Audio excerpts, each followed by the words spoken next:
on va regarder s'il y a quelques retardataires.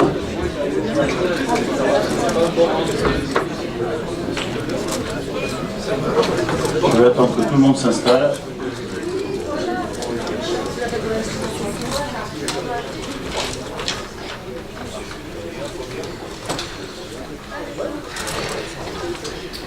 Bonsoir à tous. Je vous propose de tout de suite procéder à l'appel. Donc je vais laisser au service le faire.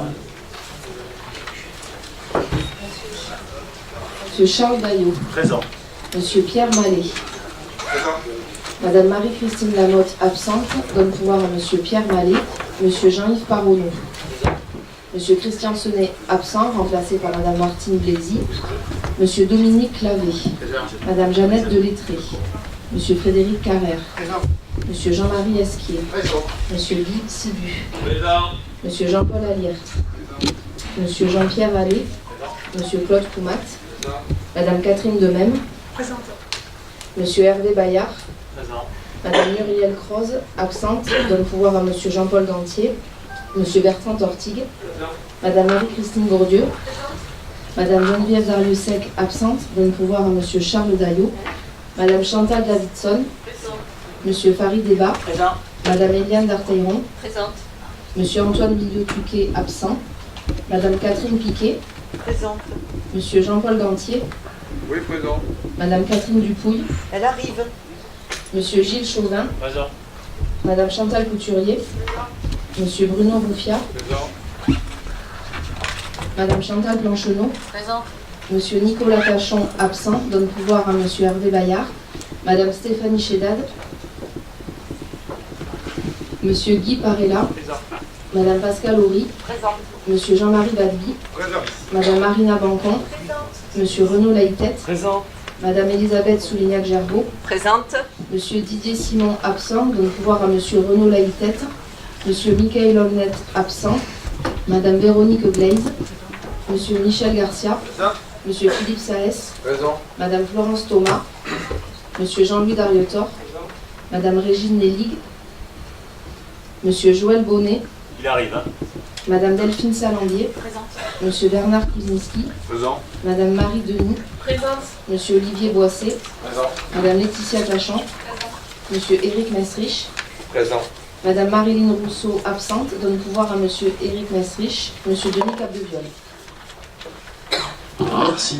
Je vais demander à Jean-Louis Dariotor d'être secrétaire de séance, s'il est là, s'il est d'accord. Je pense que Joël ne parle pas parce qu'il y a l'Assemblée générale de Maïsadour. J'étais avec lui. Donc nous allons entamer nos échanges et nos délibérations. Il y a 37 délibérations au programme. Il y en a une, 23, qu'on va retirer, mais on vous expliquera pourquoi. Juste avant de démarrer et avant d'examiner cette délibération, je voulais que nous puissions accueillir, alors Joël qui est là, mais que nous puissions accueillir Martine Blaisy, qui a été élue le 22 novembre dernier maire de Boug.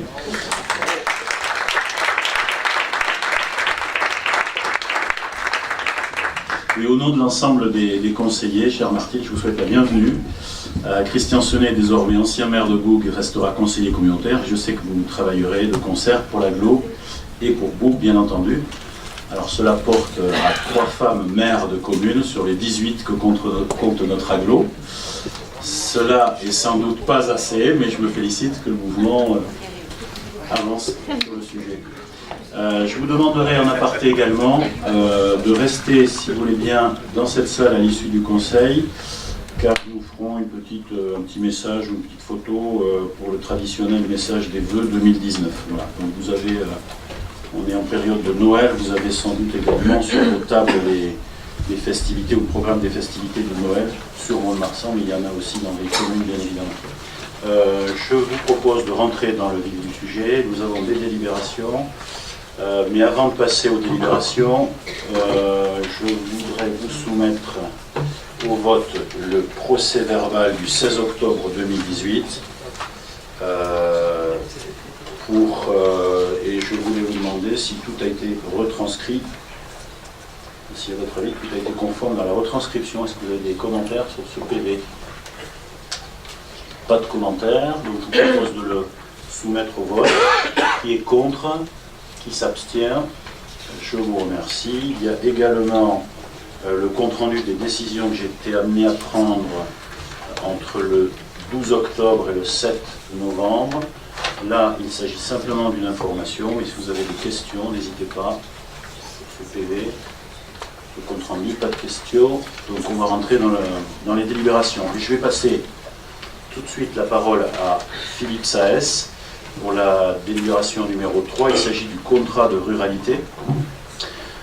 Simplement, en mot d'introduction, après la convention Cœur de Ville que nous avions signée pour le Cœur d'Aglo le 11 septembre pour le centre-ville, voilà, on peut se féliciter et je voulais tout de suite remercier Philippe et les équipes pour pouvoir faire aboutir ce contrat de ruralité qui est un travail qui est assez long dans la préparation et qui va nous engager donc sur un contrat de 2 ans pour 2019 et 2020, mais tout ça Philippe va nous l'expliquer et rappeler que voilà, c'est un contrat qui est bien entendu primordial pour assurer l'équilibre territorial.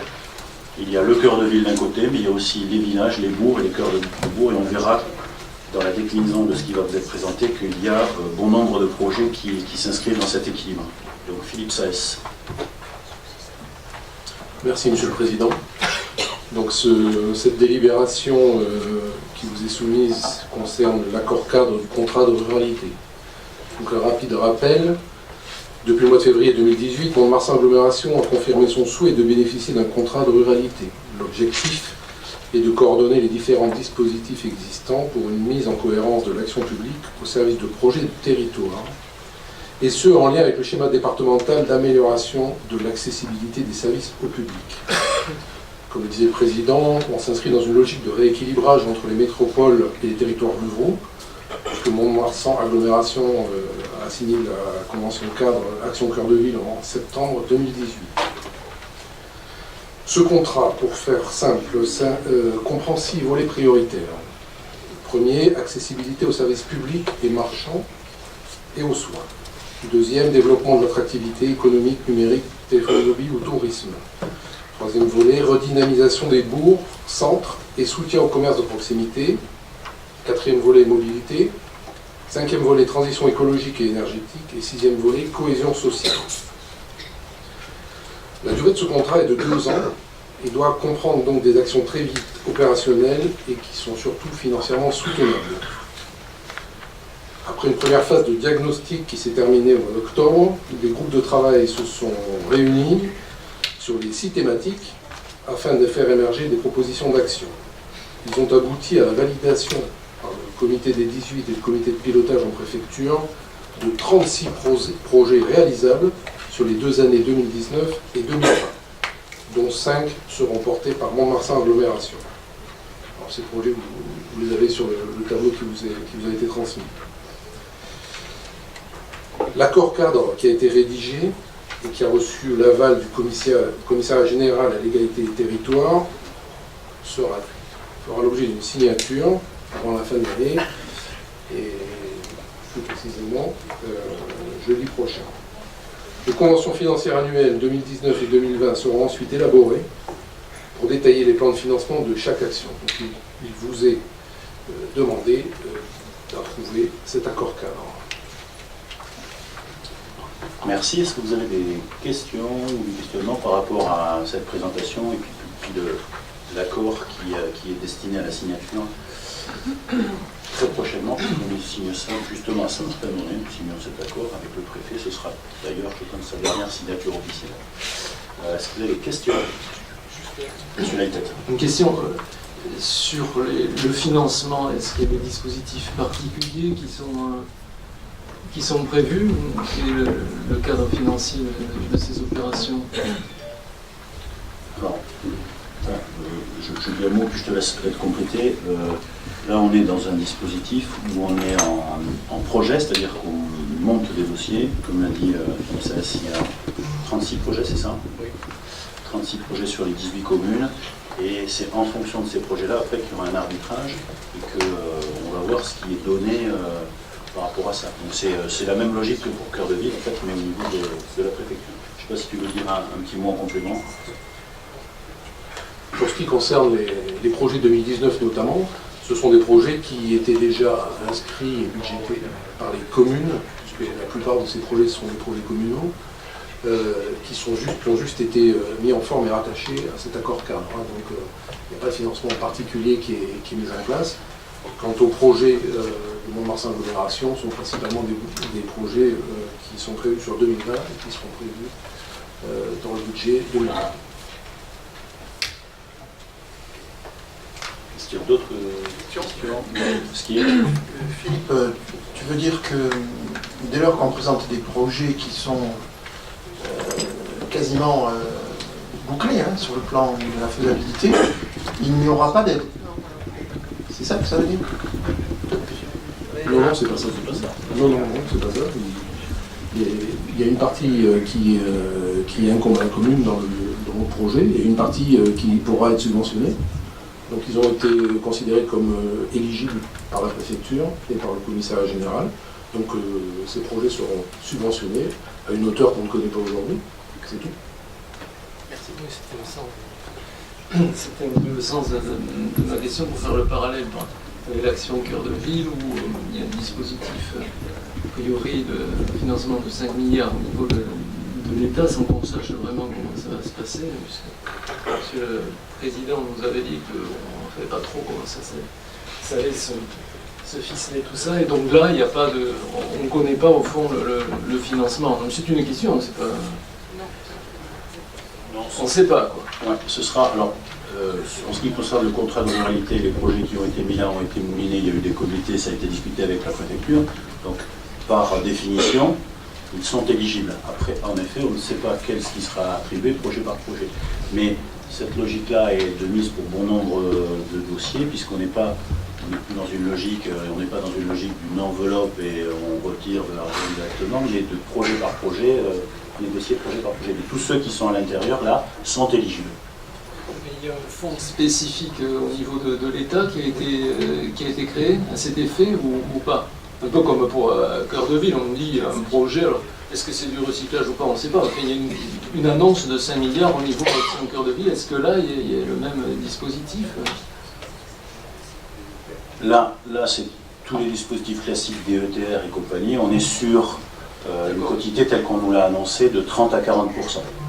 En ce qui concerne après sur la partie Cœur de Ville, recyclage, refléchage, argent frais ou pas, ce qui est important, c'est que cet argent converge vers notre territoire. D'accord, mais c'est pas ça. Il n'y a pas de dispositif particulier. Est-ce qu'il y a d'autres questions sur ce schéma? Donc je rappelle, donc ce sera signé officiellement jeudi en présence du préfet dans la commune de Saint-Martin-d'Aulnay. Donc pour le vote, je vous demande de voter sur ce dossier-là. On est sur la délégation numéro 3. Qui est contre? Qui s'abstient? Je vous remercie. Je vais passer la parole à Cathy de même qui va nous parler de choses qui n'ont plus de secret pour elle, à savoir les réseaux géoréférencés, l'orthophotographie format d'échange PCRS, une délibération un peu technique. Mais Cathy, tu vas nous expliquer tout ça. Je vais tenter de vous l'expliquer, mais je n'ai pas la prétention de tout maîtriser et de tout connaître sur le bout des doigts.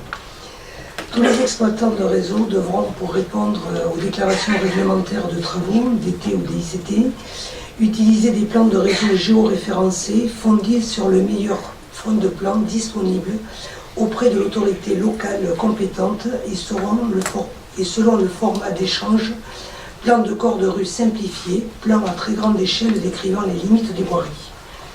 Ceci afin de répondre à l'obligation de la réforme anti-endommagement de réseau.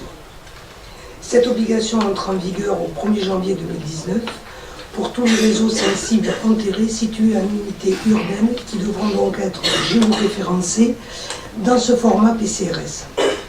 Ces exigences seront appliquées en 2026 pour ces mêmes réseaux sur l'ensemble du territoire national, à savoir les réseaux hors unité urbaine.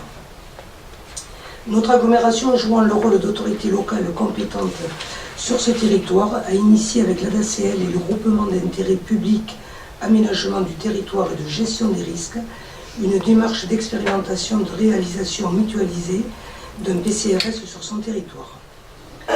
La DACL a donc proposé de mettre en œuvre un partenariat à la fois financier et technique pour élaborer ce PCRS avec le département des Landes qui gère la voirie départementale et les différents gestionnaires de réseaux sensibles, à savoir Enedis, le SIDEC et la ville de Mont-de-Marsan. Après négociation avec ces différents partenaires, un projet de convention a été proposé, projet qui est annexé à cette délibération. Dans cette convention, il est détaillé la mise en œuvre de ce PCRS avec l'acquisition d'un orthophotoplan par prise de vue aérienne et autres résolutions, le maintien des données, stockage, diffusion, mise à jour. Et le coût estimé pour l'acquisition de ce matériel est évalué à 100 000 €.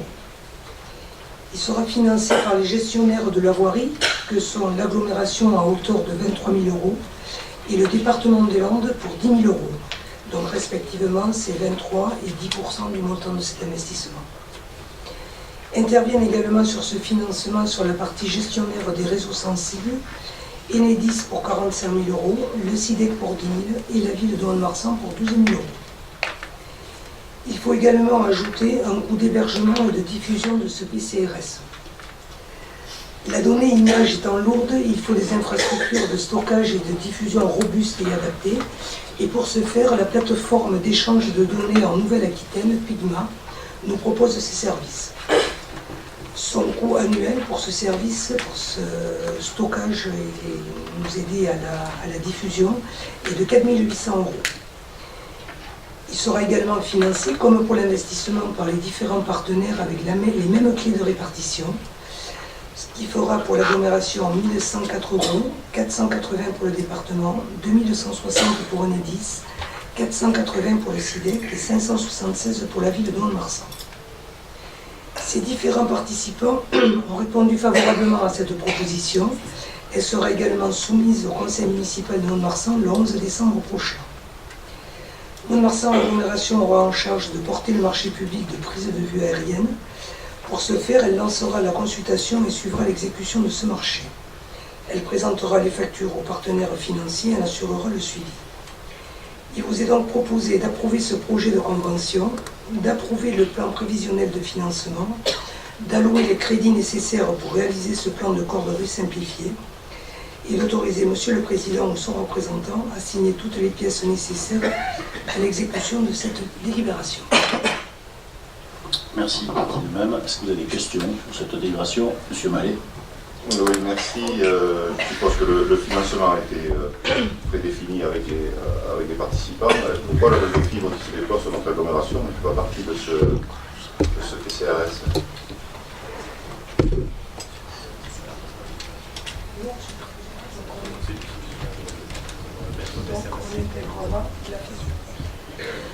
Donc, d'accord. Alors je vais essayer. Donc effectivement, c'est nous qui sommes gestionnaires de ce PCRS. Donc effectivement, dès qu'on aura les réseaux de la fibre, on viendra les superposer. Oui, à ce moment-là, au niveau de leur participation financière, on en est où? J'ai besoin des équipes techniques.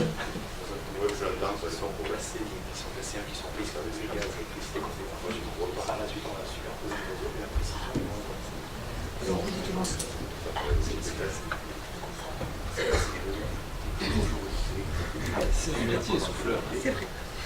Par la suite, on verra mettre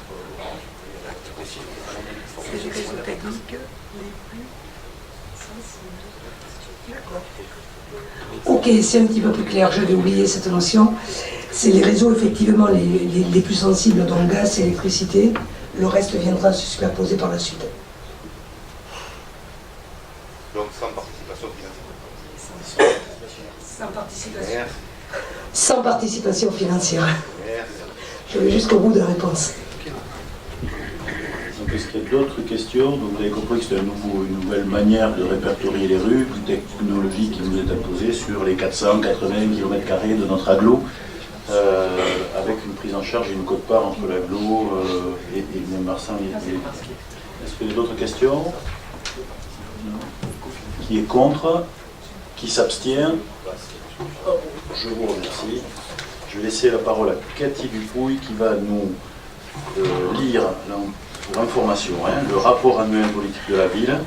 Je voulais juste en introduction vous dire que c'était un rapport qui faisait suite à une construction qui est une vraie dynamique partenariale. Il y a un nombre de partenaires importants, vous l'avez à l'intérieur de la Convention, les 3 piliers: l'emploi, le développement économique, le cadre habitat de vie et la cohésion sociale. Je voulais tout de suite remercier l'ensemble des acteurs qui, au sein des conseils citoyens, que ce soit les assos, les institutions, qui ont travaillé sur cette année politique de la ville. Il y a à peu près 57 dossiers, tout ça.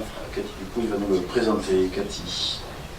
Merci Monsieur le Président. Je vais néanmoins essayer d'être un peu synthétique, car effectivement ce rapport est d'une densité qui montre bien l'impact qu'on essaie de mettre en place, en tout cas tout ce qu'on essaie de mettre en place, et la richesse de ce qui se passe dans nos quartiers priorité de la ville. Donc, la politique de la ville est une politique de cohésion urbaine et de solidarité envers les quartiers prioritaires et ses habitants. Cette politique est menée conjointement par l'État et les collectivités territoriales pour assurer l'égalité entre les territoires, réduire les écarts de développement entre les quartiers QPV et les unités plus urbaines. Le contrat de ville fixe le cadre dans lequel les actions sont mises en œuvre, avec notamment 3 piliers qui en constituent l'ossature principale: l'emploi, le développement économique, le pilier habitat, cadre de vie et renouvellement urbain, et enfin le pilier cohésion sociale. Ce rapport annuel 2017 constate dans un document unique l'ensemble des actions mises en œuvre dans ce cadre. Il s'est agi de mobiliser à la fois des crédits de droit commun et de tenter de donner plus dans le cadre d'actions en lien avec des thématiques retenues. Quelques données chiffrées: l'enveloppe financière consacrée aux actions menées dans le cadre du contrat de ville est de 285 668 €. La part de l'État est de 160 688 €, celle de l'agglomération 125 000, 26 porteurs de projets, 40 actions ont été ainsi financées, qui viennent en plus du droit commun. La convergence des politiques publiques trouve un écho particulier dans le cadre construit par le contrat de ville. Les associations partenaires, comme le souligne Monsieur le Président, qui travaillent avec nos services dans les quartiers, constituent des acteurs de proximité incontournables au service et avec les personnes qui y vivent. Donc il s'agit de prendre acte du rapport annuel du contrat de ville 2017. Merci. Est-ce que vous avez des questions sur ce que vous avez lu dans ce rapport, avant qu'on passe à une autre délibération qui est liée à ça aussi, puisque là on reconduit un appel à projet. Cette question, juste, voilà, c'est quand même un travail important. Il y a eu au moins plus d'une centaine de réunions, de rencontres, de groupes de travail, de comités techniques pour mener à bien cette activité. Donc là, c'était juste pour information. Je vous propose de passer sur le lancement de l'appel à projet du contrat de ville. Là, c'est donc pour l'année 2019. Cathy Dupouy. Alors l'appel à projet, bon, c'est toujours pareil, c'est la volonté de traduire en action concrètement ce qui est prévu dans ce contrat de ville. Cet appel à projet est articulé autour de différentes thématiques: toujours proximité, cohésion sociale, attractivité, image des quartiers, réussite éducative et parentalité, insertion, emploi, développement économique, accès aux droits, promotion de la santé. Donc ce sont des enjeux de territoire qui sont co-construits avec l'ensemble des partenaires, les conseils citoyens, les porteurs associatifs, les autres structures, qui pourront soumettre des actions et seront à même de répondre aux problématiques relevées comme étant prioritaires dans le cadre d'un comité de pilotage. L'enveloppe financière de Mont-de-Marsan Agglomération pour cet appel à projet s'élève cette année à 130 000 €. Les critères d'analyse qui ont été retenus sont la cohérence avec le contrat de ville, les partenariats développés ainsi, le territoire concerné par l'action, présence ou non de cofinancement, public touché par l'action. Les enjeux liés à la citoyenneté et valeurs de la République devront irriguer l'ensemble des projets en prônant la mixité, la laïcité, l'égalité, la mixité de genre, d'âge et de culture. La sélection des projets, puisqu'il est important aussi de connaître les critères d'évaluation, sont la qualité de l'intervention proposée, les modalités d'information, d'association et de participation du public concerné par l'action, la nécessité de mobiliser en priorité les crédits de droit commun, les financements de droit commun, et la subvention ne peut couvrir que les frais directement liés à l'action. Donc Mont-de-Marsan Agglomération propose un accompagnement individuel et collectif des porteurs de projets pour créer des synergies autour des thèmes traités des territoires et des publics concernés, et il s'agit d'autoriser le président ou son représentant à signer toute pièce ou document relatif à l'exécution de la présente délibération. Merci. Oui, pour ces éléments, donc là on lance l'appel à projet, on a plusieurs porteurs. Les fois d'avant, c'était des actions sur l'insertion et l'emploi, sur la santé, sur la parentalité, tout ce qui est relations garçon-fille, lire et faire lire, alphabétisation, habitat et cadre-vie, quotidienneté, proximité jeunesse, des cafés enfants de parents sur le thème de la nutrition, de la bienveillance, de l'utilisation des réseaux sociaux, des thématiques sur la violence faite aux femmes. Je crois qu'il y a eu des pièces de théâtre, des choses comme ça, sur le sport santé également. Voilà. Donc tout ça, on recueille les appels à projets. Je pense que tu auras une décision. Est-ce que vous avez des questions par rapport à ça? Pas de questions particulières. Donc on passe au vote. Qui est contre? Qui s'abstient? Je vous remercie de ce voter à l'unanimité. Je vais laisser la parole à Jean-Marie Esquier pour 4 délibérations. Concernant, pour la première, la participation au financement d'écoles privées sous contrat, Jean Cassaigne. Jean-Marie Esquier. Merci, Monsieur le Président. Les 4 projets de délibération qui sont présentés ce soir ont le même objectif, celui de fixer la contribution forfaitaire annuelle par élève destinée soit à financer l'école privée, sous contrat bien sûr, soit d'appeler les collectivités à contribuer au financement des frais de scolarisation des enfants qui sont scolarisés sur notre EPCI et qui ne résident pas sur cette EPCI. Donc le premier projet de délibération est un projet que vous avez déjà vu l'année dernière à l'occasion du Conseil communautaire du 15 décembre. Nous vous le représentons puisqu'il y avait un petit problème de fond, c'est-à-dire que la délibération a été prise avec la nécessité de signer une convention. Or, nous avons repris les textes. Il n'est pas fait obligation à la collectivité de signer une convention. Elle détermine sa contribution comme elle l'entend. Donc, je rappelle le cadre réglementaire, c'est valable pour les 2 délibérations 7 et 8. C'est l'article 442-5 du Code de l'éducation qui stipule que les dépenses de fonctionnement des classes sous contrat sont prises en charge dans les mêmes conditions que celles des classes correspondantes à l'enseignement public. Et il y a un article avec un alinéa 5-1 qui précise dans quelles conditions notre collectivité prend en charge les dépenses de certains publics qui sont scolarisés sur le territoire. Donc la proposition qui vous est faite est la même que celle l'année dernière en ce qui concerne le montant, c'est-à-dire que pour la rentrée, pour la période scolaire 2017, septembre 2017-2018, le contrôle de gestion a défini un coût élève. Donc ce sera le forfait, la contribution qui sera versée de 477 € pour l'année 2017. Il vous est mis dans le projet de délibération, je n'y reviendrai pas sur la 8, l'assiette, la détermination de l'assiette, c'est-à-dire quelles sont les dépenses qui sont éligibles et celles qui ne le sont pas.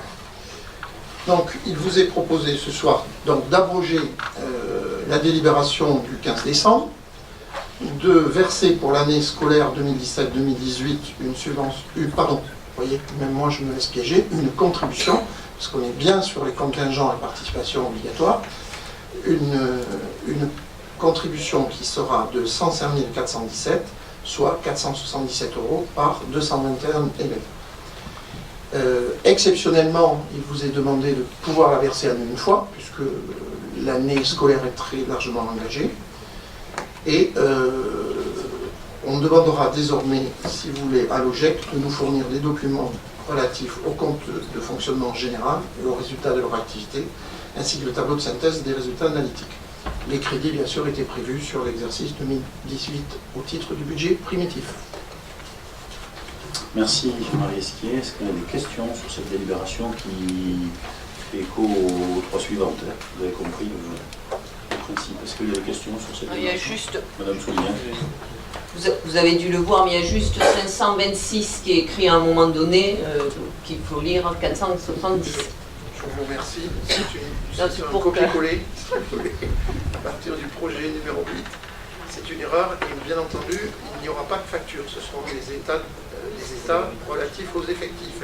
On ne se lie pas, on ne se lie pas par rapport à une convention sous quelque forme que ce soit. Nous fixons notre contribution et nous payons cette contribution. Je me permets d'insister sur la démarche. On avait évoqué l'an dernier, il y a eu une étude pour déterminer ce montant qui a été faite par nous en fait. Par nos services, le contrôle de gestion si vous voulez, et qui a été réactualisé au titre du projet 2008-2009 si vous voulez, 2018, merci, ça va mieux. S'il fallait réindexer effectivement. 2018-2019, si vous voulez, qui a été réactualisé par le même contrôle de gestion, et cette contribution est fixée désormais à 526 €. Elle a légèrement augmenté par rapport... Et comment ça a augmenté? Alors ça a augmenté, si vous voulez, la première année, c'était sur le compte administratif 2017, comme vous le savez. Ça a légèrement augmenté parce que, quelque part, l'ensemble des dépenses, tant du point de vue du personnel que du point de vue de l'informatisation, ont fait qu'on a amélioré notre offre de service. Donc forcément, ça impacte le montant du coût élève. Merci. Est-ce qu'il y a d'autres... Surtout les équipements numériques, comme le précise M. Théâtre. Est-ce qu'il y a d'autres questions sur ce sujet-là avant qu'on passe au vote? Donc sur la délibération numéro 7, l'abrogation qui est contre, qui s'abstient, c'est voté à l'unanimité. Sur la délibération numéro 8, c'est la participation. Est-ce qu'il y a quelque chose à ajouter sur la 8? Le montant qui change, 526, et les modalités de versement, puisque là on rentre en vitesse de croisière. Puisqu'on rentre en vitesse de croisière, si vous voulez, on paiera par trimestre et on ajustera les effectifs. Et eux, ils sont d'accord, oui, dans l'esprit, oui. Bon, ils ne sont pas d'accord sur le montant. Hein. Dans l'esprit, ils sont d'accord, mais sur le montant, non, parce que vous l'avez compris, hein, ils étaient sur une cible à 600 € à l'origine, qui était la cible transposition, mais qui avait été actualisée et annoncée comme telle. Voilà. Donc ça nous permet de payer et de ne pas être dans la catégorie des collectivités qui ne respectent pas l'obligation réglementaire.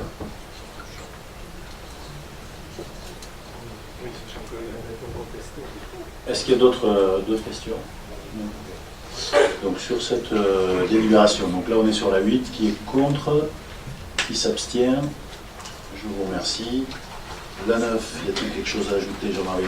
Non, simplement c'est pour la forme, hein, c'est important d'avoir ce type de délibération, puisqu'on facturera, si vous voulez, aux collectivités qui scolarisent, aux collectivités qui ont leurs enfants qui sont scolarisés sur le PCI, sur les mêmes bases, c'est-à-dire 526 € pour l'année 2018-2019.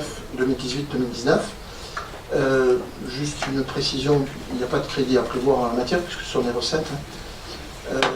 Et pareil en ce qui concerne les écoles maternelles, où le montant sera désormais de 1529. Donc sur la délibération numéro 9, qui est contre, qui s'abstient, c'est voté à l'unanimité. La 10 dans la même trame, sur les maternelles, qui est contre, qui s'abstient. Je vous remercie, c'est également voté à l'unanimité. Je vais laisser la parole à Delphine Salandier, qui va nous présenter 3 délibérations relatives à la mise au début, en tout cas pour la 11, à la mise à disposition des équipements liés au transfert de la compétence équipement culturel et sportif, et notamment sur la partie des 2 infrastructures montoises, la Molière et le PG. Tout ça était relatif à une CLEC du mois de mai 2018. Delphine Salandier. Oui, merci, Monsieur le Président. Alors en fait, cette délibération, elle complète et finalise le transfert des bâtiments de la ville vers l'agglo. Alors vous vous rappelez qu'en juin 2018, on avait ajouté à la liste des équipements culturels de compétences communautaires le théâtre, donc le Molière et le Bélier. Alors maintenant, justement, pour pouvoir exercer cette compétence, il convient de mettre à disposition ces 2 théâtres à l'agglo. Alors, cette mise à disposition doit être constatée par un procès-verbal que vous avez en pièce jointe et qui précise qu'elle prendra donc effet au 1er janvier 2019, mais surtout qu'il précise la consistance, c'est-à-dire la description des 2 théâtres, la situation juridique et l'état des biens concernés. Alors de plus, il est rappelé que lorsque la collectivité antérieurement compétente est propriétaire des biens mis à disposition, la remise de ces biens a lieu à titre gratuit. Par suite, la collectivité bénéficiaire de la mise à disposition assume l'ensemble des obligations du propriétaire, elle possède tout pouvoir de gestion, elle assure le renouvellement des biens mobiliers. Alors elle peut autoriser l'occupation des biens remis, elle en perçoit les fruits et produits et elle agit en justice au lieu et place du propriétaire. Elle peut procéder à tous travaux de reconstruction, de démolition, de surélévation ou d'addition de construction propre à assurer le maintien des affections et des biens. Donc en fait, il nous est demandé d'approuver simplement la mise à disposition par la commune de Mont-de-Marsan, au bénéfice de Mont-de-Marsan agglomération, des théâtres Le Molière et le Béglé, bâtiments et biens mobiliers. Merci Delphine. Donc l'aglo pourra tout faire sauf revendre le théâtre du Molière. Est-ce qu'il y a des questions sur cette délibération, donc, qui est dans la continuité de ce qu'on est en train de faire pour avoir ce théâtre de Gascogne, ce théâtre communautaire, qui a désormais donc les trois infrastructures sous la même bannière? Y a-t-il des questions? Pas de questions. Qui est contre? Qui s'abstient? Je vous remercie. Et ensuite, il y a des conventions donc, qui régissent les relations techniques, juridiques, financières avec la régie du théâtre de Gascogne. Cette régie qui est dotée donc, de la personnalité morale et de l'autonomie financière. On va nous parler là d'une convention. On est sur des conventions qui sont sur 10 ans, entre 2019 et 2029. Je vais laisser la parole à Delphine Salombier. Oui, alors tout à fait. Nous sommes donc toujours dans la continuité de la création de la régie Théâtre de Gascogne. En fait, c'est une convention qui va préciser les relations entre l'agglo et la régie, c'est-à-dire en fait le rôle de chacune des deux parties. Concrètement, ça veut dire qui fait quoi, qui paye quoi, à quelle période. Et cette délibération donc rappelle la création de la régie, donc qui a été dotée, qui a été en date du 19 juin 2018. Ainsi que ses missions qu'on avait exposées au précédent conseil et que nous retrouvons donc dans la convention en annexe. Alors les missions n'ont pas changé, c'est toujours les mêmes, c'est la programmation de spectacles pluridisciplinaires, c'est produire et accompagner la création de spectacles vivants, ça c'est l'aide à la création, c'est favoriser l'accès à toute culture, utiliser les 3 établissements pour favoriser le développement des activités artistiques et culturelles, développer les publics, agglo et hors agglo, assurer la promotion de la culture locale et l'animation des territoires et renforcer le rayonnement des actions culturelles menées sur le territoire communautaire et l'étendre hors agglomération. Donc, afin de donner les moyens à la régie d'exercer les missions conviées, il convient de définir les relations, donc ce qu'on disait, juridiques, techniques et financières entre Mont-de-Marsan agglomération et la régie communautaire. Donc il nous est demandé d'approuver les termes tout simplement du projet de convention qui était joint en annexe, en détaillant le contenu des relations juridiques, techniques et financières entre la communauté d'agglo et la régie, dans le cadre des missions assignées à cette dernière. Merci Delphine. Est-ce que vous avez des questions sur cette délibération? On va passer à la dernière concernant le théâtre. S'il n'y a pas de questions, donc qui est contre? Qui s'abstient? Je vous remercie, c'est voté à l'unanimité. La dernière délibération, en ce qui concerne le théâtre, c'est la mise à disposition là, des moyens humains entre Mont-de-Marsan agglomération et la régie du théâtre. Delphine. Oui, tout simplement, donc c'est la traduction donc, de la mise à disposition pour le coup des agents de Mont-de-Marsan agglomération vers la régie. Voilà. Donc dans cette annexe, vous verrez qu'on reprend donc les missions de la régie, je ne vous la rappelle pas. Simplement, afin de permettre à la régie de fonctionner dans de bonnes conditions pendant les premiers mois de son activité, la régie et la collectivité conviennent que le service communautaire des politiques culturelles sera mis à disposition de la régie de manière temporaire dans l'intérêt de chacun. Donc le projet de convention ci-joint détaille les modalités de cette mise à disposition. Donc s'agissant des dispositions financières, la mise à disposition des services communautaires au profit de la régie fait l'objet d'un remboursement par cette dernière des frais de fonctionnement du service concerné. Donc le montant annuel est fixé à 757 550. Le montant de remboursement correspond aux charges tout simplement de personnel et les frais assignés. Voilà, alors simplement, si vous voulez, pour ces 3 délibérations permettent de finaliser la mise en place de cette régie. Je vous rappelle que c'est dans le but final d'obtenir l'appellation scène conventionnée d'intérêt national que l'on souhaite et que l'on aura avant l'été 2019. Alors c'est un joli mot, mais c'est surtout que ça engage l'État et les autres collectivités à augmenter leur participation financière de façon très conséquente. Donc voilà, nous terminons un petit peu la finalisation de la création de cette régie.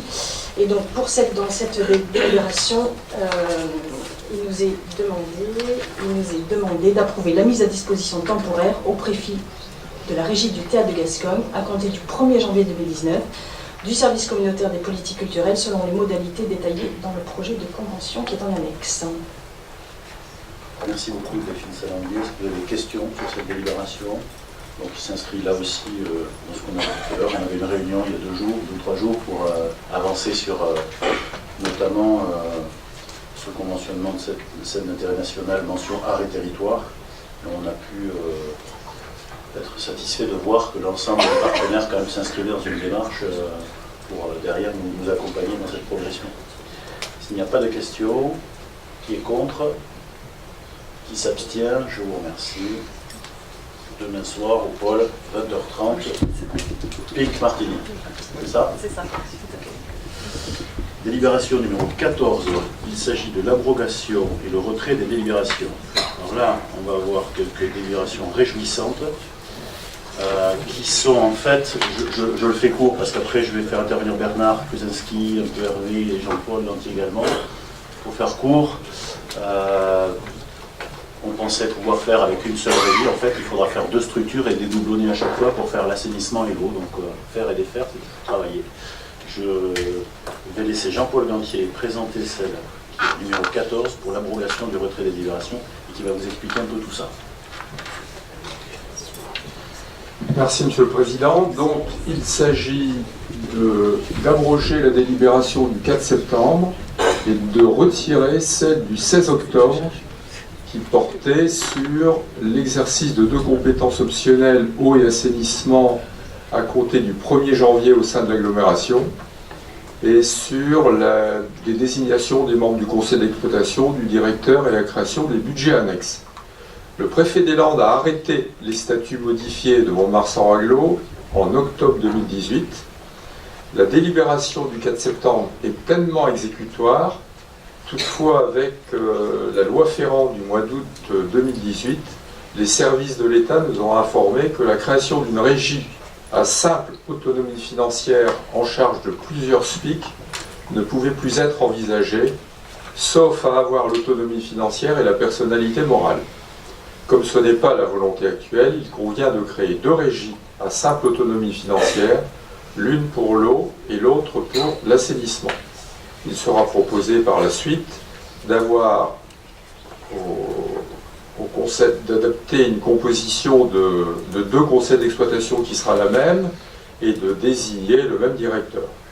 Considérant l'obligation faite à Mont-de-Marsan-Raglo de constituer 2 régies distinctes à autonomie financière, il est demandé d'abroger la délibération du 4 septembre et de retirer les délibérations du 16 octobre.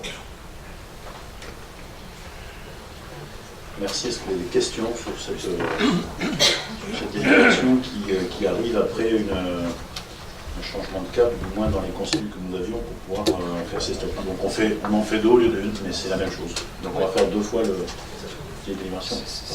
Juste pour une précision, il est écrit la volonté actuelle des élus communautaires n'allant pas dans le sens de la création d'une régie personnalisée. Il convient de créer 2 régies intercommunales. Cette volonté s'est exprimée où et quand, et est-ce qu'un comparatif a été effectué? Quel est l'intérêt de l'une ou l'autre des formes juridiques? Est-ce que vous pourriez nous dire 2 mots? Oui, en fait, la personnalisée à laquelle il est fait allusion, c'est quelque chose qui va beaucoup plus dans le sens d'une forme de privatisation. Voilà.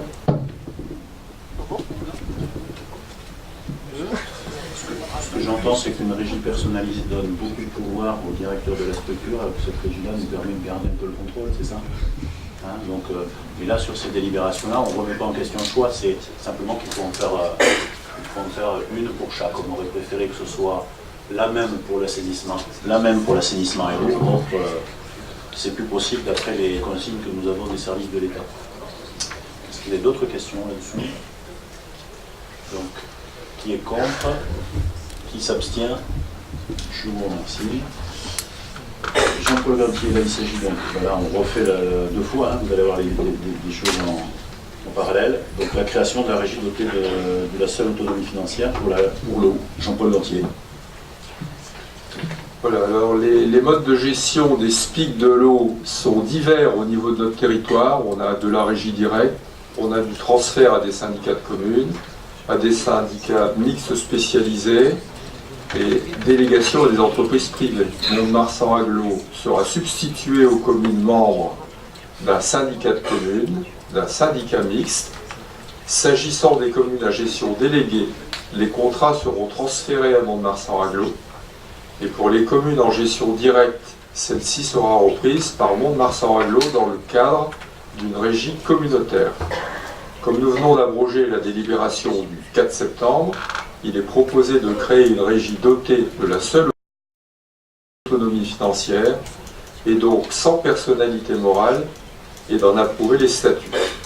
La régie communautaire gérera le service de l'eau dans le cadre d'un budget spécifique administré par un conseil d'exploitation et un directeur sous l'autorité du président de la communauté d'agglomération et du conseil communautaire. La CCSPL a émis le 3 septembre un avis favorable sur le principe de la création d'une régie. Il vous est donc demandé de décider de la création d'une régie intercommunale de l'eau, d'en approuver les statuts, de dire qu'elle sera opérationnelle le 1er janvier 2019 et sera dotée des actifs nécessaires à l'exercice de la compétence eau. Merci. Est-ce que des questions sur cette délibération? Donc là, on recrée en deux fois. Pas de questions. Donc, qui est contre? Qui s'abstient? Je vous remercie. Donc, c'est voté à l'unanimité. C'était la 15. La 16, il s'agit donc pour la régie intercommunale de l'eau de désigner les membres du conseil d'exploitation. Il y avait un certain parallélisme entre les membres de la régie municipale et celle de la nouvelle régie communautaire. Je vous propose, sauf si quelqu'un s'y oppose, à ce que l'on vote, je vous propose une liste, mais je vous propose à ce que l'on vote à main levée. Est-ce que quelqu'un y voit un inconvénient? Je vous remercie. Donc, vous avez dans la délibération pour nous l'obligation d'avoir 15 membres qui sont répartis sur proposition du président par l'Assemblée délibérante de 9 conseillers communautaires, 6 personnes désignées. Vous avez au dos cette liste-là qui avait été validée précédemment. Au titre des conseillers communautaires, la liste Jean-Paul Gantier, Chantal Couturier, Bruno Rouffia, Catherine Piquet, Joël Bonnet, Bernard Kruzinski, Olivier Boisset, Dominique Lavé, Jean-Louis Dariotor. Au titre des personnes qualifiées, Jean-Claude Davidson, Jean Chamonard, Dixon Bouleg, Alain Bachet, Jean-Marie Baille et Vincent Rucois. Si vous ne voyez pas d'inconvénient, je vous propose de voter donc à main levée. Qui est contre? Qui s'abstient? Je vous remercie. Donc là, c'est voté à l'unanimité. Sur la délibération numéro 17, il s'agit de désigner le directeur de la régie communautaire pour la partie eau, donc la régie intercommunale de l'eau. Nous avions une change, je vous propose de désigner à cette fonction l'actuel directeur qui est Francis Guillamoula. Là aussi, je vous demande, si personne ne s'oppose à ce qu'on le fasse à main levée. Je vous remercie. Qui est contre? Qui s'abstient? C'est donc voté à l'unanimité, c'était la 17. Je vais passer la parole à Hervé Bayard pour la création du budget sur la régie de l'eau. Très bien, merci. Là, on appuie sur le bouton. Merci, Monsieur le Président. Donc, il s'agit en effet de... la 18, la création du budget. Très bien, donc par délibération, en date du 4 septembre 2018, le Conseil communautaire a approuvé la modification des statuts de la communauté d'agglomération visant à exercer 2 nouvelles compétences. On en a parlé précédemment. Donc en matière d'eau et d'assainissement, le préfet des Landes a arrêté les statuts modifiés de Mont-de-Marsan-Aglo le 26 octobre 2018. Par délibération en date du 4 décembre 2018, le Conseil communautaire a décidé de créer une régie à autonomie financière, mais non dotée de la personnalité morale dénommée Régie intercommunale de l'eau, pour l'exploitation du service public de l'eau. Conformément à l'instruction comptable M49, cette régie qui gérera un service public industriel et commercial doit disposer d'un budget qui sera approuvé par son conseil d'exploitation et par le conseil communautaire. Les fonctions de comptable de la régie seront confiées à un comptable direct du Trésor qui a la qualité de comptable principal. Il est donc proposé de créer un budget M49 pour la régie intercommunale de l'eau, à compter du 1er janvier 2019. Merci. Donc par rapport à ça, qui est contre? Qui s'abstient? Je vous remercie. Donc il y a la 19, Hervé, c'est la création pour l'assainissement. Très bien.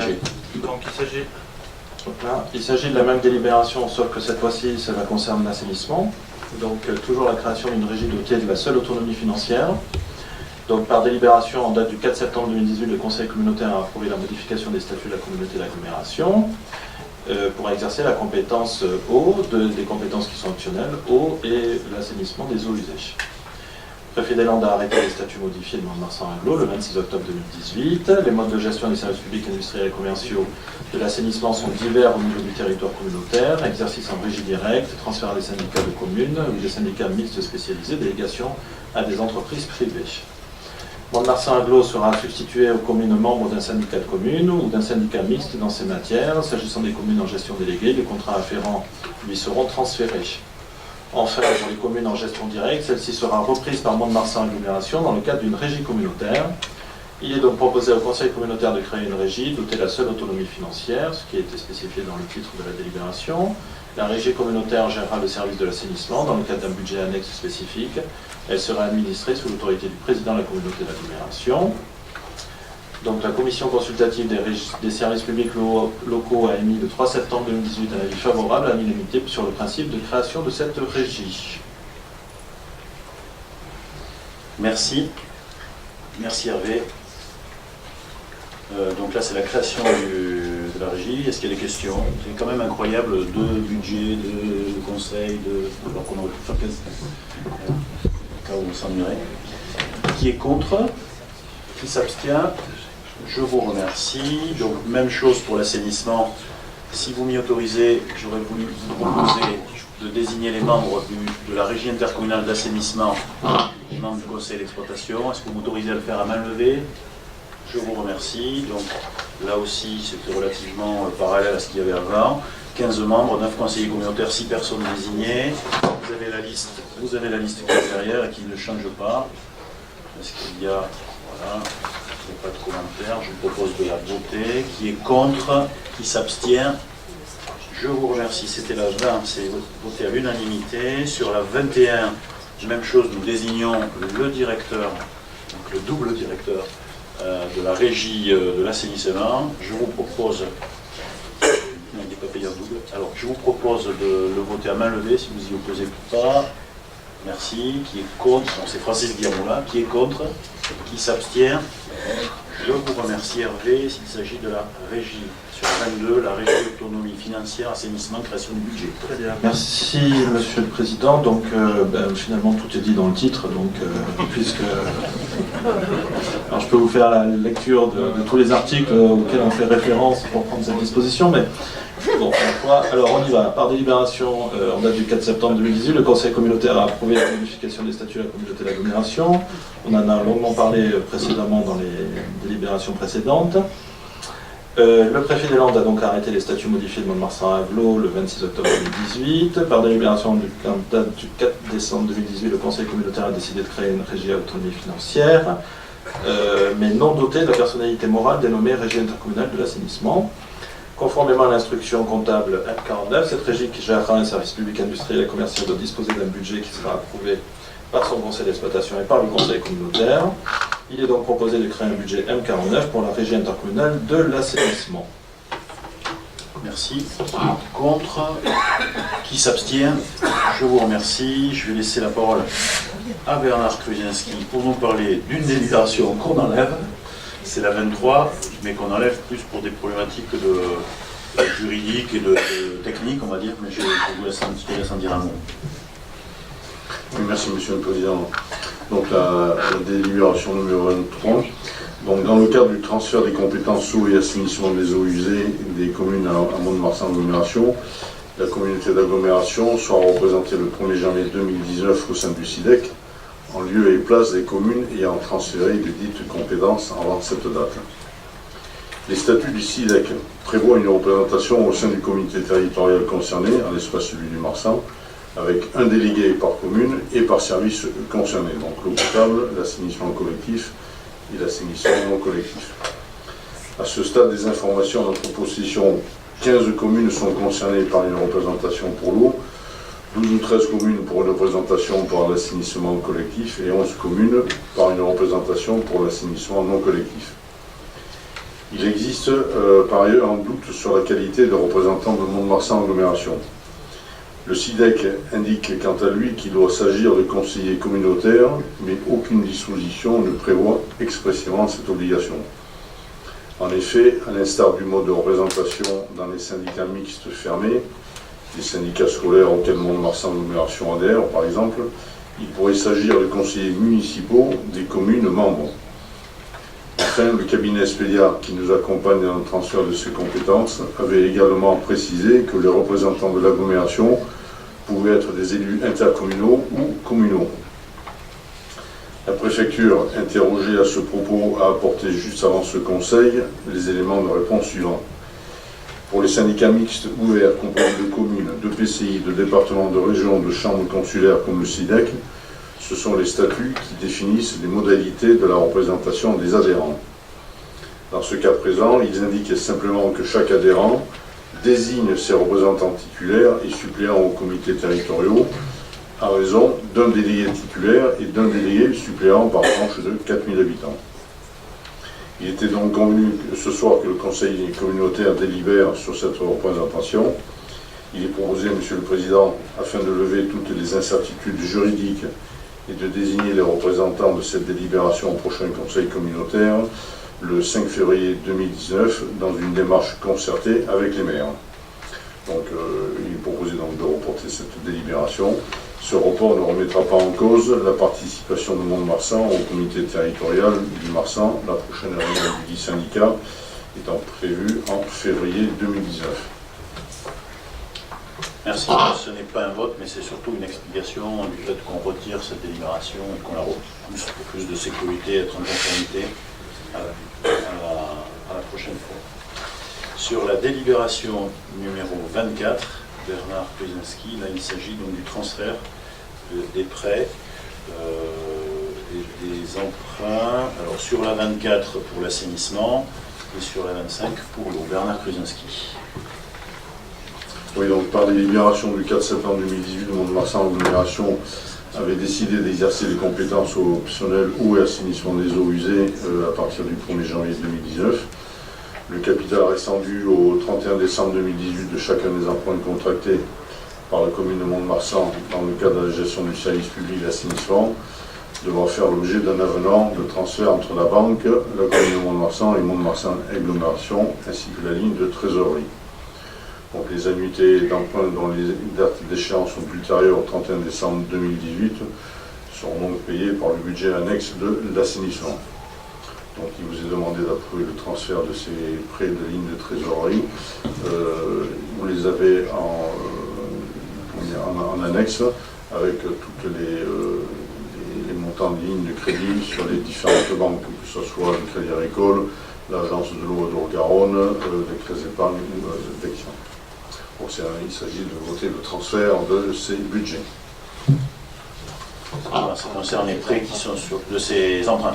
Ça concerne les emprunts qui sont sur les communes de Mont-de-Marsan, Saint-Pierre-du-Mont, Bretagne et Saint-Pierre-d'Or.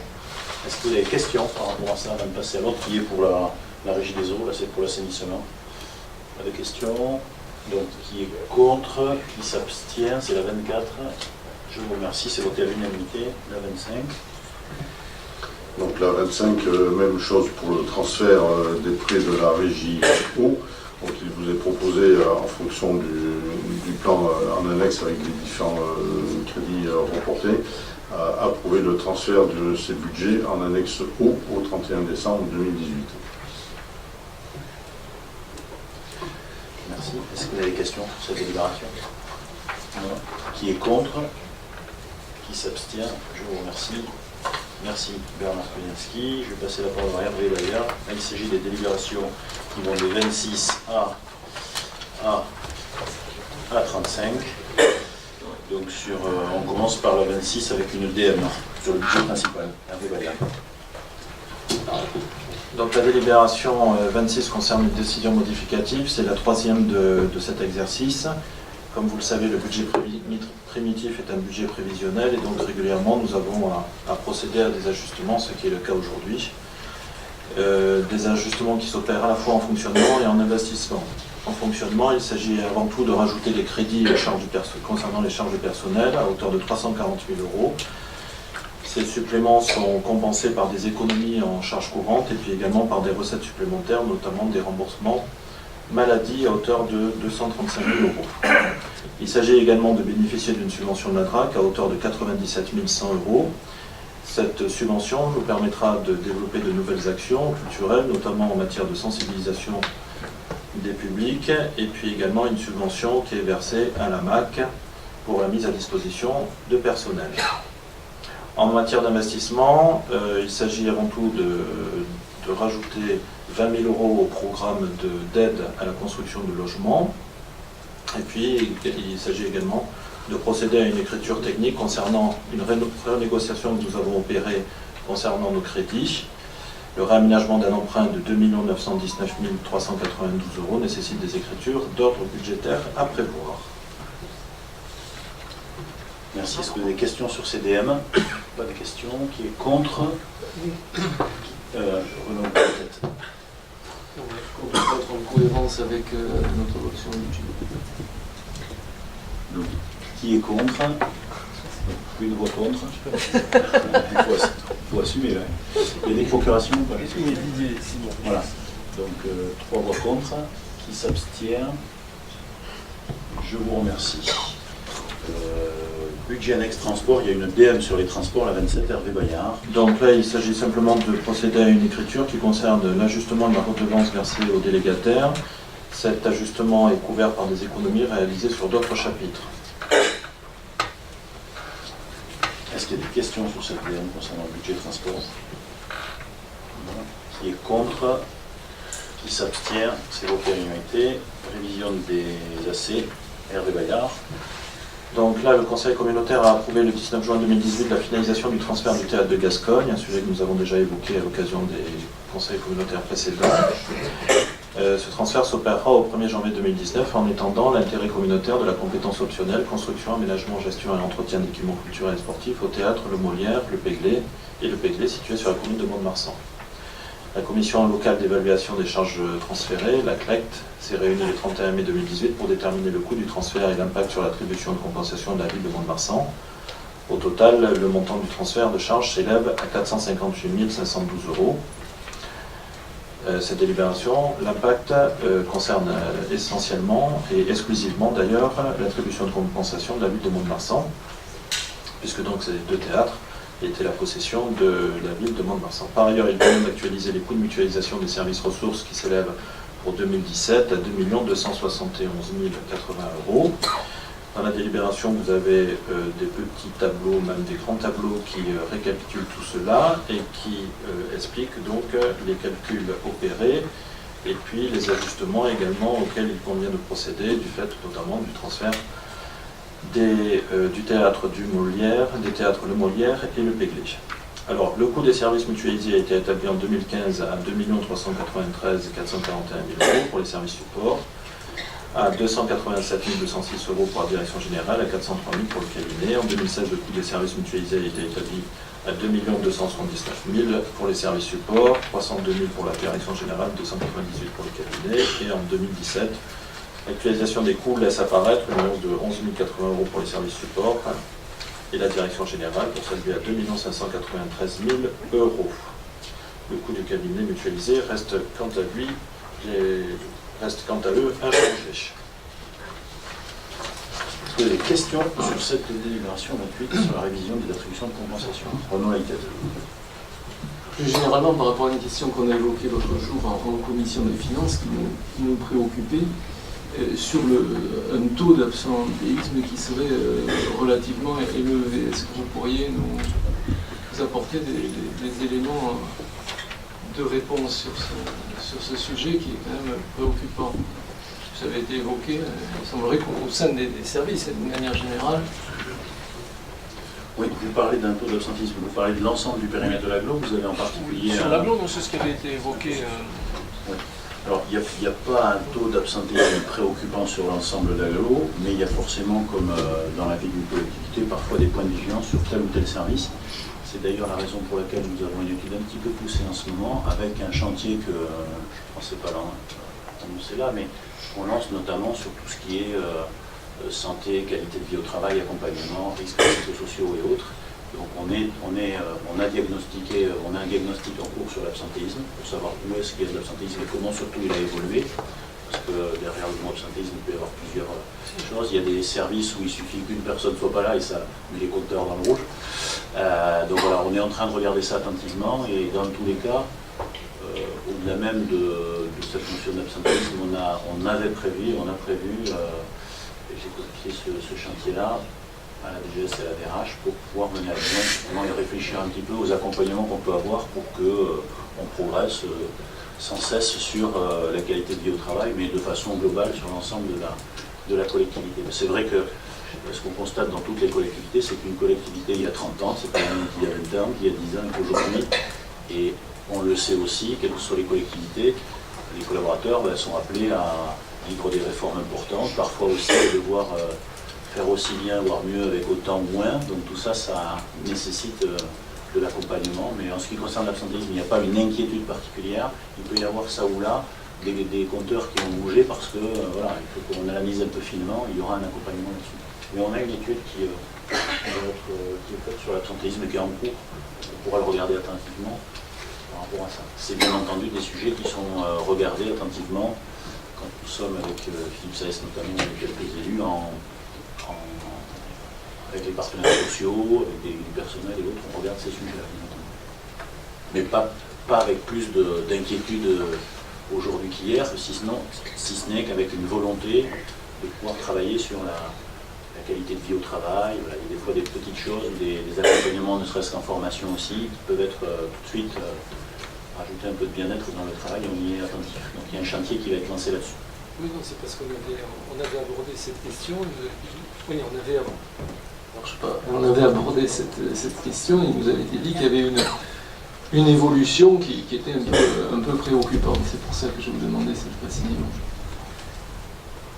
On s'appuie sur une étude interne et on a aussi les données de notre assureur, puisque notre assureur peut couvrir le risque maladie. Donc on s'appuie sur ces sujets-là pour regarder vraiment service par service où est-ce qu'il y a de la vigilance, à voir si vigilance il y avait.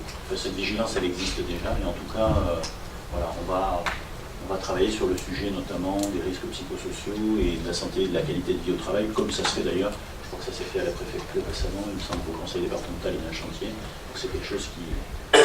On est en train de regarder tous ces outils.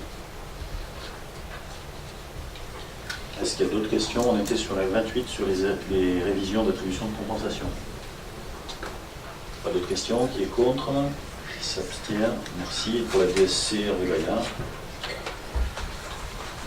Donc, en effet, nous avons décidé d'un montant pour la dotation de solidarité communautaire en 2019 à hauteur de 1 500 000 €.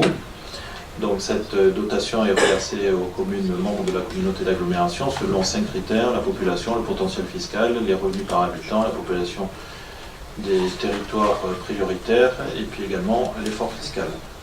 Donc chaque année nous procédons à des ajustements en fonction donc de l'évolution de ces critères.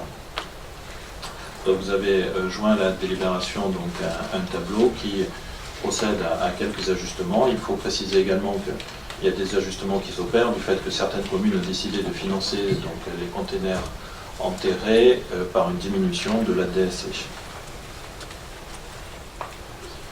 Merci. Est-ce que vous avez des questions sur ces ajustements? Je sens qu'il y a des choses qui correspondent aussi à des enfouissements d'un ou autre. Pas de questions. Qui est contre? Qui s'abstient? Je vous remercie. Sur la 30 et Rubaya, sur les... Alors, la 30, la 31, la 32, la 33 et la 34 et la 35 se ressemblent, puisqu'il s'agit de permettre à nos services, d'engager des dépenses sans attendre le vote du budget qui aura lieu au mars ou avril.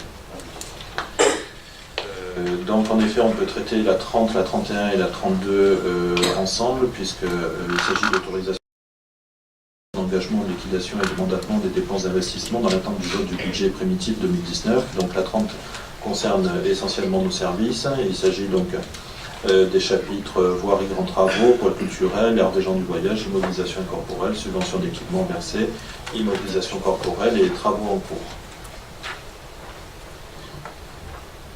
On les vote une par une, donc là on est sur la 30. Sur cette délibération, y a-t-il des questions? Non, c'est juste autoriser les services avant votre budget à pouvoir enclencher les dépenses dès le 1er janvier. Et on ne peut pas le faire en deçà de 25% du budget précédent. Des questions? Qui est contre? Qui s'abstient? Je vous remercie. Sur la 31 Hervé, concernant la 31 et la 30. La 31 et la 32 sont étroitement liées puisque la 31 concerne, alors toujours dans la même logique, c'est-à-dire de permettre aux services concernés donc d'engager, de liquider, de mandater les dépenses durant ce premier trimestre alors que le budget n'a pas encore été adopté. Donc là, à la 31, il s'agit du budget annexe de l'eau et puis la 32, il s'agit du budget annexe de l'assainissement. Merci, on vote les deux. Donc sur la 31, y a-t-il des questions? Observation, qui est contre, qui s'abstient, je vous remercie. Sur la 32, qui est contre, qui s'abstient, merci. Et donc la 33 sur le pièce de Gascogne. Donc on peut traiter la 33, 34 et 35 en même temps, puisqu'il s'agit de subventions allouées à des satellites relevant de la communauté d'agglomération. Donc d'une part, c'est autorisation de versement d'une avance sur la subvention du théâtre de Gascogne. Cette avance est d'un montant de 371 500 €. La 34, il s'agit cette fois-ci d'une avance sur la subvention annuelle, annuelle au CIAS à hauteur de 485 000 €. Et puis la 35, il s'agit cette fois-ci de l'Office de tourisme, de commerce et de l'artisanat de Mont-de-Marsan, auquel on procède de la même façon avec une avance sur la subvention octroyée en 2019. Y a-t-il des questions? Pour la 33, donc l'autorisation de versement d'avance sur le théâtre de Gascogne, qui est contre, qui s'abstient, je vous remercie. Sur la 34 relative au CIAS, qui est contre, qui s'abstient, merci, c'est l'unanimité. La 35 sur l'OCTA, l'OTCA, qui est contre, qui s'abstient, merci, c'est voté à l'unanimité. La 36 sur l'eau et l'assainissement, qui est contre, on l'a pas fait. Heureusement qu'il y en a un qui sont. Philippe Saès, pardon. Donc la 36, Philippe Saès, on transfère des agents de la ville de Mont-de-Marsan vers le Mont-de-Marsan Aglo dans le cadre des compétences eau et assainissement. Philippe Saès. Merci, Monsieur le Président. Donc, retour sur le transfert de l'eau et de l'assainissement au niveau des ressources humaines. Le Code général des collectivités territoriales prévoit que le transfert de compétences d'une commune à un établissement public de coopération intercommunale entraîne le transfert du service ou de la partie du service chargé de service en territoire. La commune de Mont-de-Marsan dispose des services affectés à l'exercice des compétences ci-dessus en application de l'article précité. Ainsi, les agents municipaux exerçant en totalité leurs fonctions dans les 10 services doivent être transférés à la communauté d'agglomération. Donc l'Assemblée délibérante doit se prononcer sur le transfert des agents intégrés à ces services, dont la liste est en annexe, en modifiant le tableau des effectifs de la collectivité et en créant à cet effet les emplois nécessaires. Et les agents transférés conservent leur régime indemnitaire ainsi que les avantages acquis en application de l'article 111. Merci. Merci. Est-ce qu'il y a des questions sur ces transferts d'agents? Il y a combien? Une quinzaine de personnes? Ah non, un peu plus. S'il n'y a pas de questions, qui est contre? Qui s'abstient? Je vous remercie. Et Philippe, pour la dernière délibération sur un CDD à modifier. Donc la délibération numéro 37, il s'agit de la modification du CDD pour le directeur de politique culturelle. Considérant l'ancienneté de l'agent occupant cet emploi et de ses missions, notamment celles liées à la création de la régie personnalité du théâtre de Gascogne, il semble pertinent de lui faire bénéficier d'une progression de carrière et de rémunération. Il est également proposé de requalifier son emploi.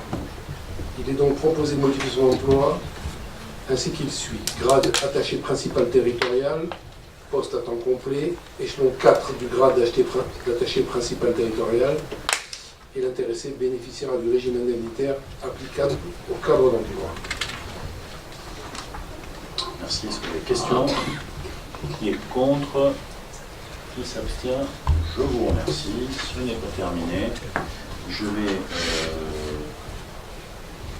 peut-être parler d'une question qui m'a été posée par Babé Soulignac. Je la retranscris ou alors donc c'était, oui, je vous laissais peut-être la poser comme ça. Et puis,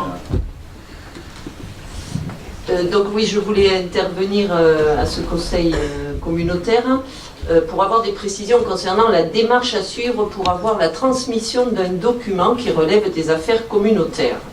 Alors, cette question, bien sûr, elle peut paraître saugrenue puisque la réponse est dans le règlement intérieur du même conseil communautaire. Toutefois, je vais vous expliquer pourquoi je pose cette question. Il y a plusieurs mois, j'avais commencé par demander à la commission éducation une information sur le PPI, le plan d'investissement pluriannuel pour les bâtiments scolaires. À l'époque, le président, M. Jean-Marie Esquier, m'avait répondu que ça ne relevait pas de la compétence de la commission et donc il fallait que je m'adresse au vice-président en charge des travaux et aménagements. Au printemps, je contacte par téléphone Cathy Demesme, première vice-présidente et en charge de cette question pour savoir s'il était possible d'avoir un PPI des bâtiments scolaires, périscolaires et extrascolaires. Elle m'informe qu'il est en cours d'actualisation, qu'il n'est pas finalisé, mais qu'elle allait vérifier que ce document pouvait être transmis aux conseillers communautaires et qu'une fois la version achevée, elle me serait adressée. Lors du dernier conseil communautaire, le 16 octobre, elle m'indique qu'elle n'a pas eu le temps de le faire, mais que ça allait arriver dans les prochains jours. Qu'à cela ne tienne, j'attends. Puis, ne voyant quand même rien venir, je repose la question et on me répond il faut adresser une demande écrite au président. L'application du règlement intérieur permettrait de faire sans, mais pas de problème, j'en suis plus à une démarche près, ça fait plusieurs mois que ce PPI ne m'est toujours pas transmis. J'espère tout simplement que tous les autres conseillers communautaires de cette assemblée ne sont pas obligés de faire ce parcours du combattant pour obtenir une information, somme toute, ni classée secret défense, ni dossier sensible. Alors, en contrepartie, je vais faire cette lettre, je n'ai pas encore eu le temps, mais je vais la faire. Mais en contrepartie de cette rigueur qui est exigée à notre rencontre, je vais vous demander de faire preuve de la même rigueur. En effet, il existe un document bien plus important que le PPI des bâtiments scolaires. C'est le PPI de l'ensemble des opérations d'investissement de l'agglo. Il est tellement important que le décret du 24 juin 2016 impose qu'il soit versé au débat des orientations budgétaires. Et il existe même des communes, si, je vous assure, qui le mettent sur leur site internet de façon à ce que cette information soit mise à la disposition de tous les citoyens de leur territoire ou d'ailleurs. En conclusion, je me conformerai au formalisme souhaité. Mais en contrepartie, nous vous demandons de prévoir pour le prochain débat d'orientation budgétaire la présentation d'un PPI général comportant les dépenses et les recettes comme l'exige le décret. Je vous remercie. J'espère que personne ne vous en veut à titre personnel dans cette équipe, mais non, il n'y a pas de manœuvre de notre part. Sur le PPI, vous envoyez ce on vous répondra. Il n'y a rien à cacher sur le PPI du scolaire. Sur le DOB, il me semble, pour avoir animé des DOB, qu'on parle de PPI lors des DOB. Il me semble. Voilà. Maintenant, je ne sais pas si dans le formalisme, ça vous paraît suffisamment détaillé ou pas. En tout cas, on se conforme à un formalisme, d'ailleurs, sur lequel on a regardé ce qui se faisait autour. Il y a des fois des choses plus détaillées, d'autres fois il y a des choses où il n'y a pas grand-chose. Il me semble que sur le DOB, on le fait. Donc, dans le cadre du DOB, bien entendu, oui, il faut que vous puissiez avoir les informations PPI, mais vous les aurez comme c'est le cas. Comme ça a été le cas sur les derniers DOB. Alors peut-être que ça ne vous paraît pas suffisamment élevé. Après, il peut y avoir aussi des questions qui peuvent être posées en commission finance pour qu'on puisse détailler plus en détail tous les postes d'investissement. Mais sur le PPI scolaire, il n'y a vraiment rien à cacher, il me semble. Donc voilà, on va essayer de... Alors donc je m'apprêtais à vous lire les articles 4 du règlement, c'est pas utile, donc vous les avez lus. Bon. est-ce qu'on a terminé? Est-ce que vous avez des questions? Ou est-ce qu'il y a des choses où on a été très rapide, hein? Donc, je sens une bonne odeur là. S'il n'y a pas de prise de parole, je vous propose de lever la séance et de se reprendre. Vous partez pas, hein, parce qu'il y a la com qui est là-bas, et vous restez un petit peu ici si vous vouliez jouer le jeu pour une... je ne sais pas exactement ce que c'est, une photo ou quelque chose pour la bonne année. Et Virginie qui est arrivée. Merci.